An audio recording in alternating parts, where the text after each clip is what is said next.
Hey you guys, welcome back to my channel. If you're new here, I'm Christina, and in today's video, I am going to try to answer one of my biggest questions that I get all the time, which is how do I homeschool multiple ages and how do you homeschool with toddlers around? And I know these toddler questions are coming from moms who have toddlers and are trying to figure out how to manage this homeschooling thing with toddlers underfoot. With it being the beginning of the typical school year, I know that there are many new homeschooling moms in the mix, which is an amazing thing. And you can see other moms seeming like they're nailing this homeschool thing and feel like maybe you're not cut out for the job. And that is not the case. I don't ever want a mom to think that, because I think that we are all capable of homeschooling our children. If you could see them through the first 5 years of their lives, 4 years of their lives, even 3 years of their lives, and they are thriving, that to me is a good indicator that you can handle it. However, I do know that there are difficult situations, and just regular life sometimes can be hard, especially if you throw toddlers in the mix, especially if you have a baby and a toddler or more than one toddler.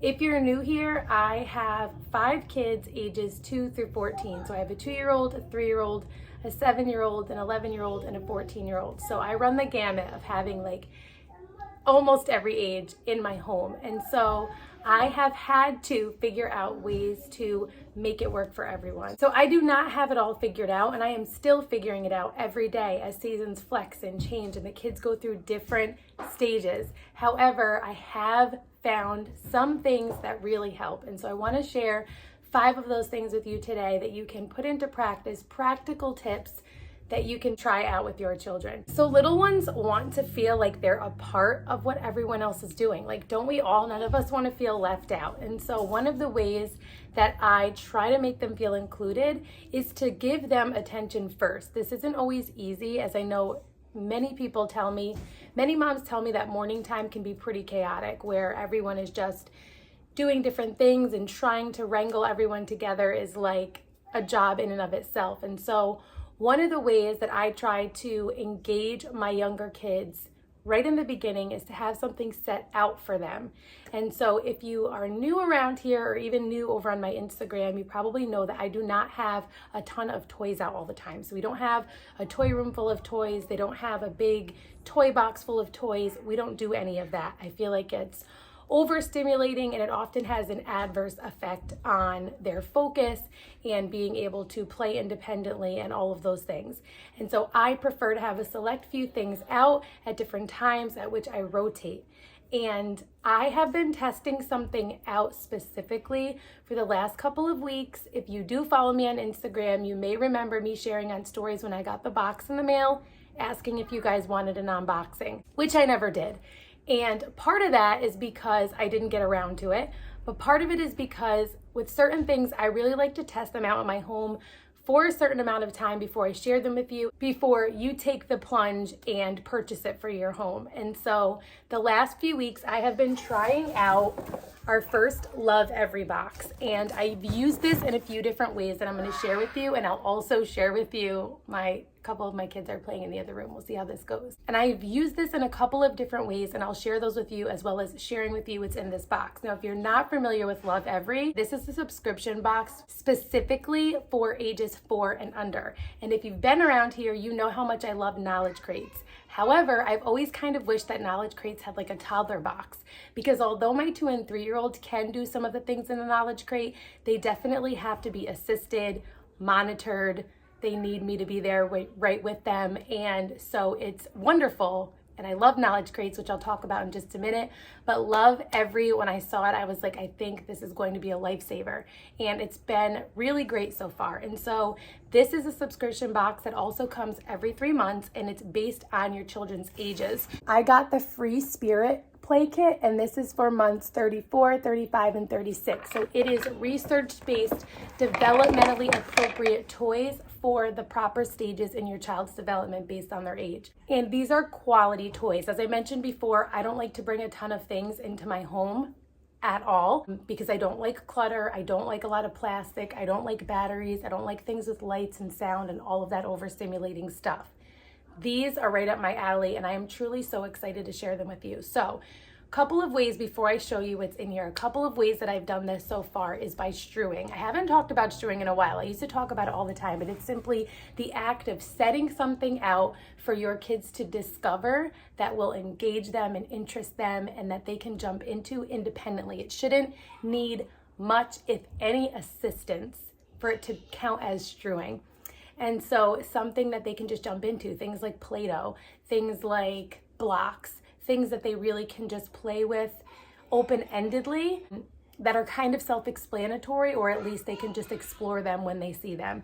So I have done it this way. I have also preserved these toys for times when I need them occupied because we are doing a lesson that is too over their head to include them. I'm going to talk to you a little bit in a few minutes about how I include them as much as possible and some examples, but there are times where I know many of you, when I've shared this, are probably thinking, yeah, but like when I'm doing algebra with my 13-year-old, I can't include my toddler.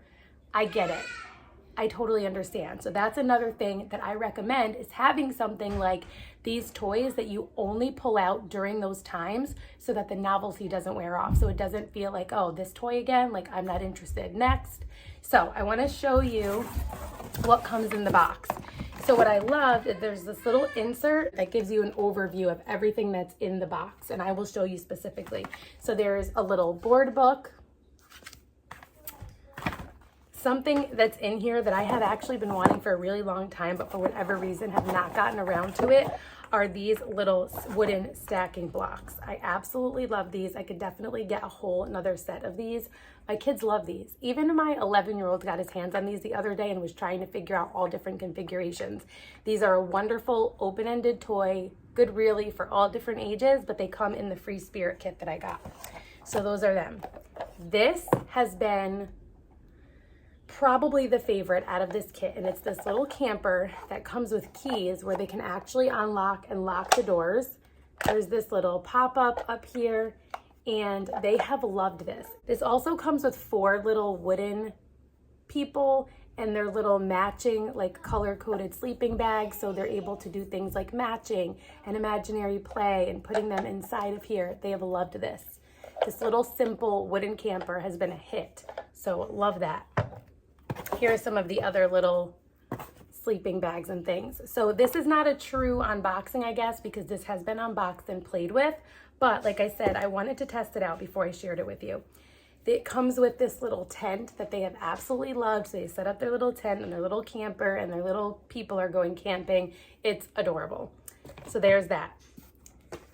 This is probably one of my favorites in the box, and this is this beautiful wooden puzzle that is good for shapes. It has bold colors, and they have just been really into this.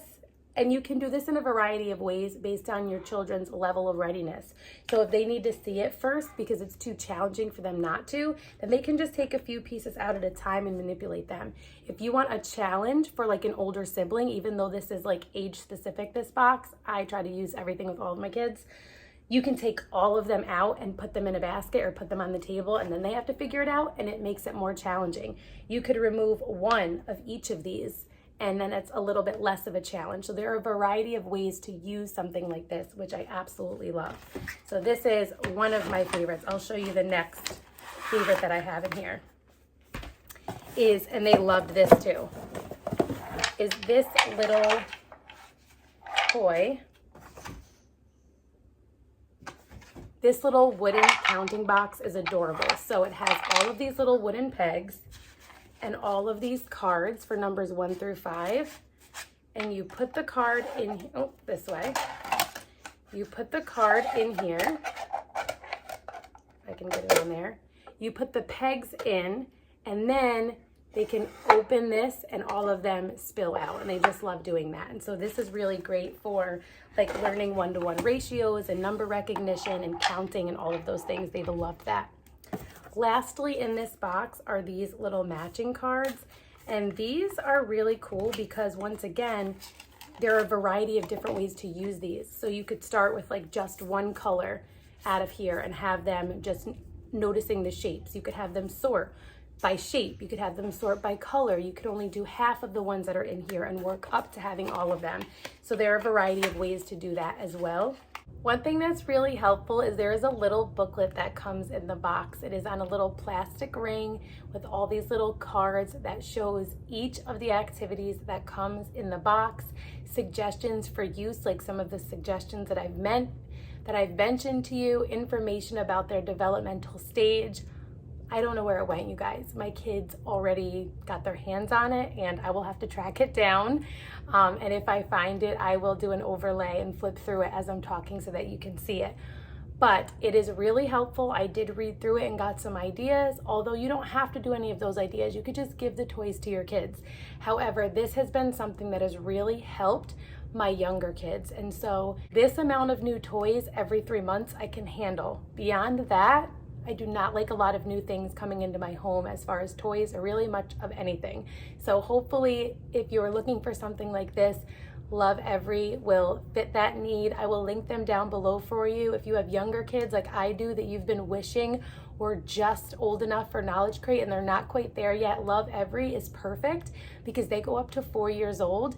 And the Knowledge Crates are for pre-K and up. And so it's the perfect thing to get them started with something before they're able to jump into the Knowledge Crates fully. As far as Knowledge Crates go, I'm not going to do an unboxing here today for you. I've talked about Knowledge Crates so many times. You can go back and see a whole bunch of different unboxings of Knowledge Crates boxes, as well as over on my Instagram, you can see like a quick unboxing of the fall boxes. And in last week's video, I did give a sneak peek of some of the items that are in the fall box. However, I will mention some of my favorite things that come in the Knowledge Crates that I use all the time, and that is the Play-Doh kits and the Play-Doh accessories. So you get 3 different colored Play-Dohs and the Play-Doh accessories kit in every single seasonal Knowledge Crate subscription, both the preschool box and the school age crate. And that's an example of one of the things that will be the same across the preschool and school age boxes. And then there are a handful of the same activities and then a ton that are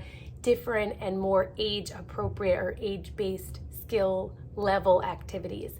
And so another thing that's always in there is sensory play of some sort. So typically there'll be water beads, and those are another thing that I use to keep my littles busy and excited.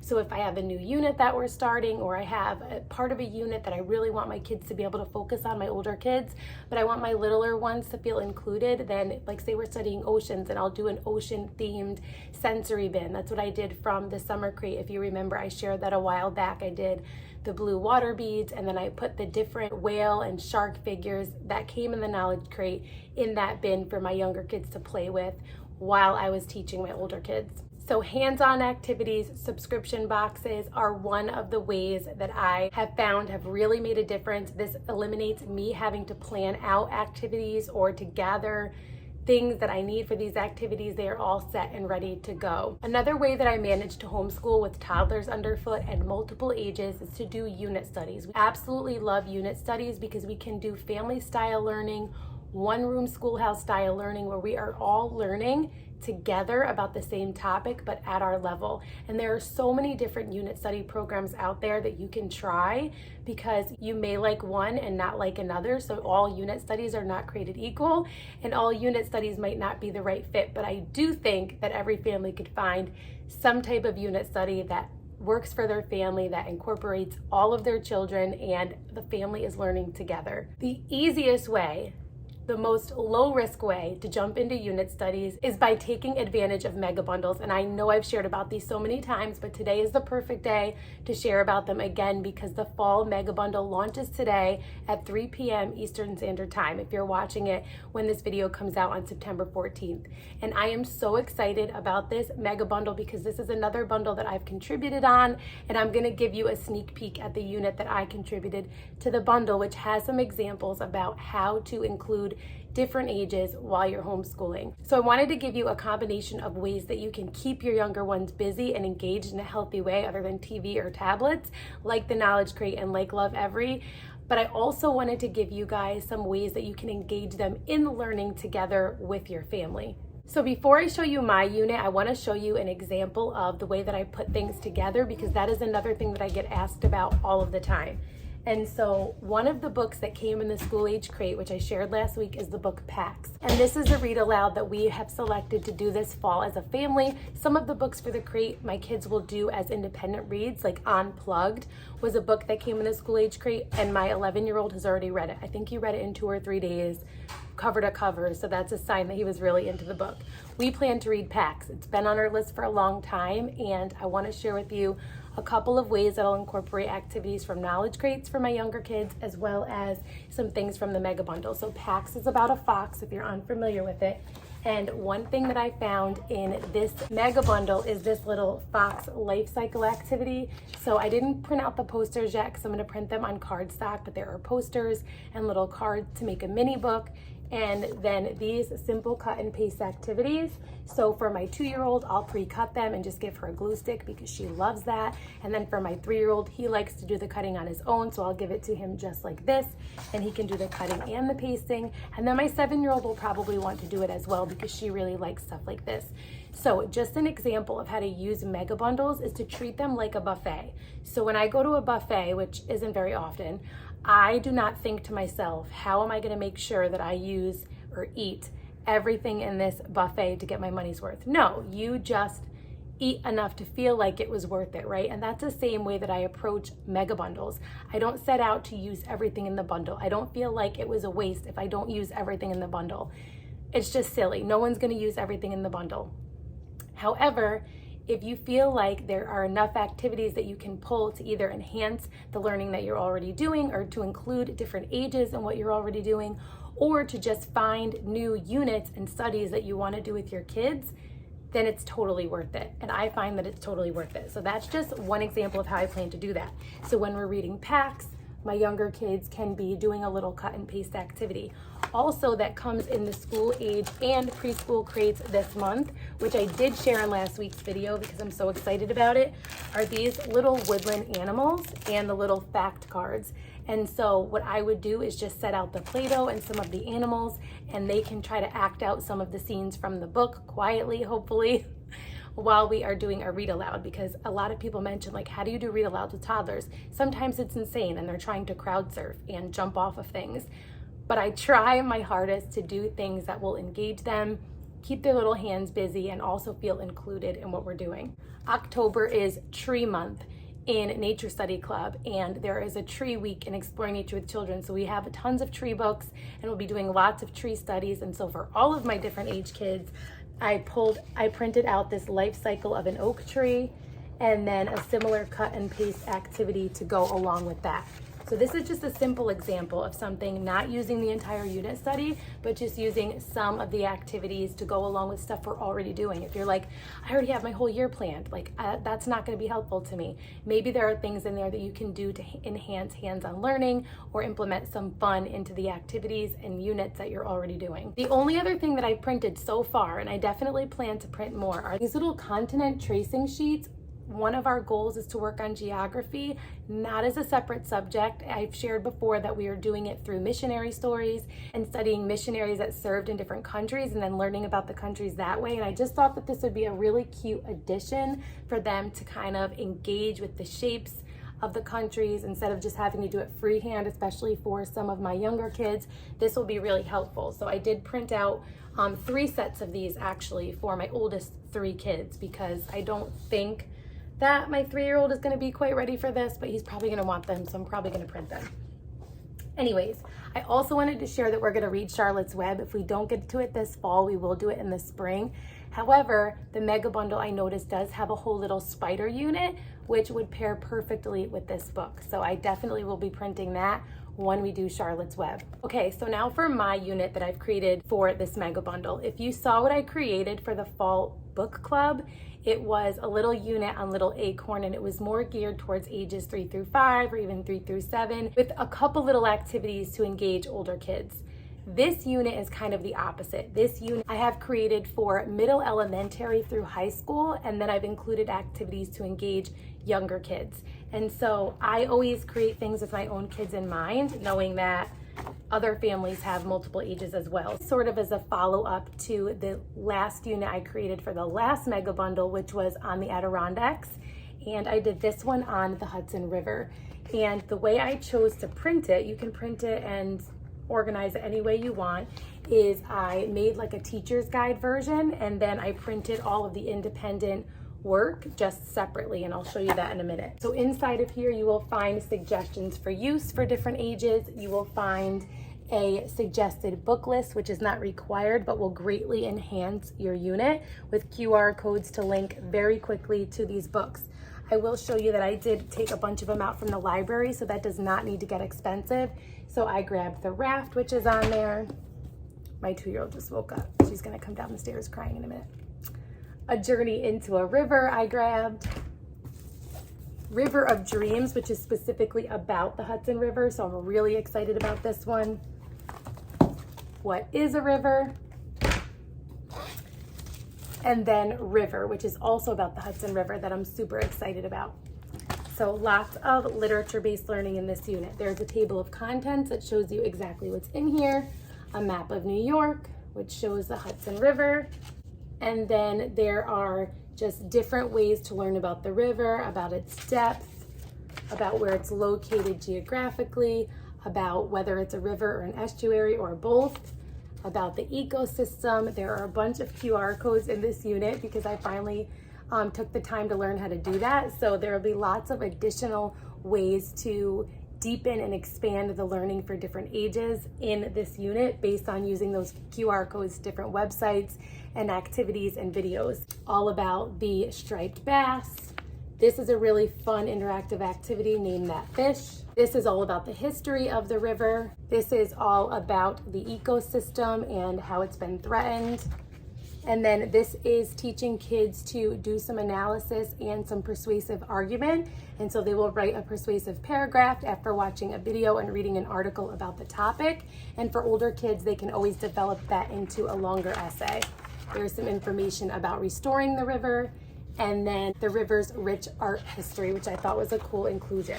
And then I'll show you some of the actual work pages. These are 2 little simple cards for younger elementary age students to learn about rivers and estuaries, or just to use as visuals to hang up or put out on the table for older kids. If you're familiar with my Adirondack unit, this will look similar, just showing where New York is, being able to incorporate some geography.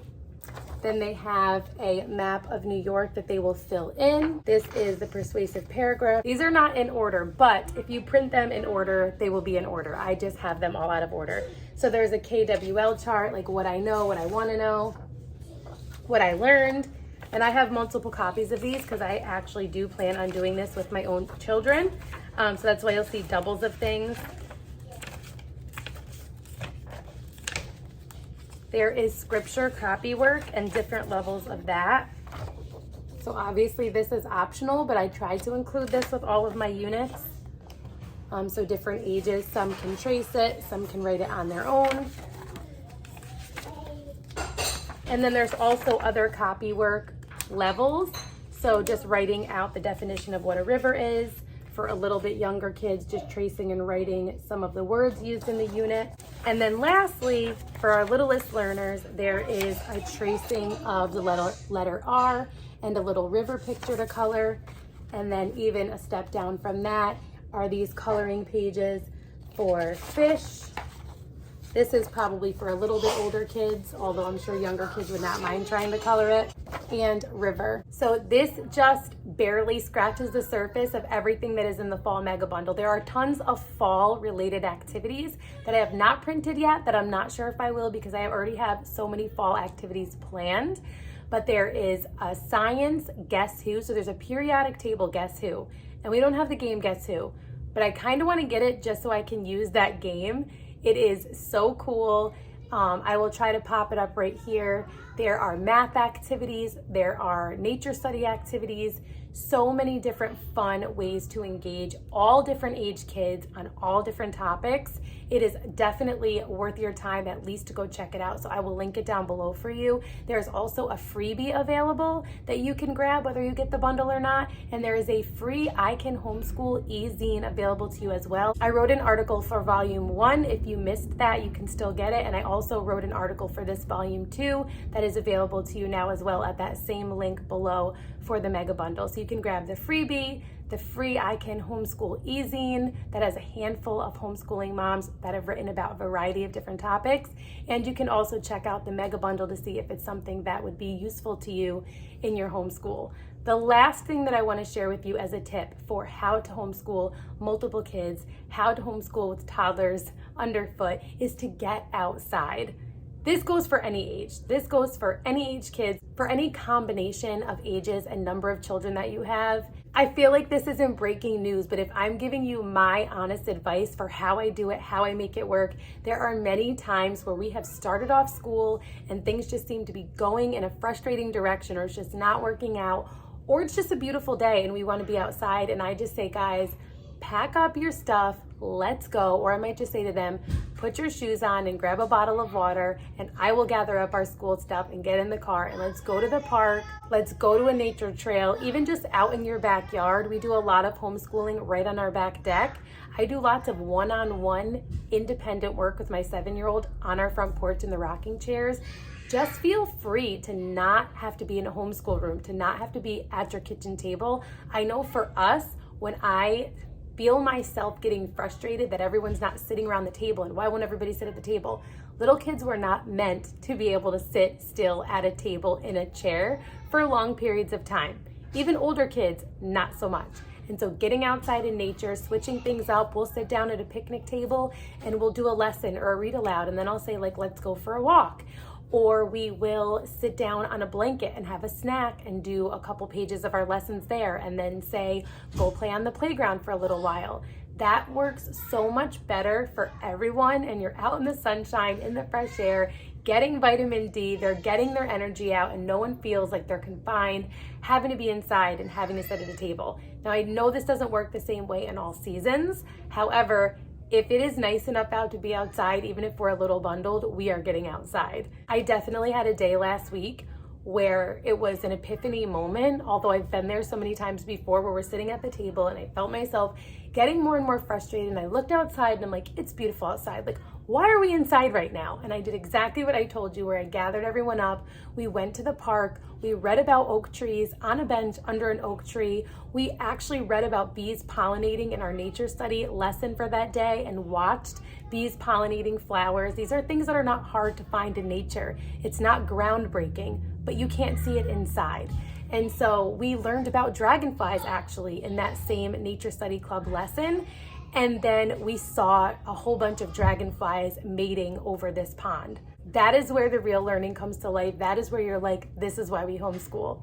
So I hope you found something in today's video that is helpful to you, or at least something to try out when you're feeling like you've tried everything. Let me know down below. Do you do any of these things? Have you tried any of these things? Do you think there's something I mentioned in this video that you might try? I would love to know down below. If you're new here, introduce yourself. I truly love to get to know you guys. If you're not already following me over on Instagram, you can follow me there at rooted_homelife. If you like this video, please give it a thumbs up. If you're not already subscribed, I would love if you would stick around, and I hope to see you soon in one of my next videos. Until next time, stay rooted.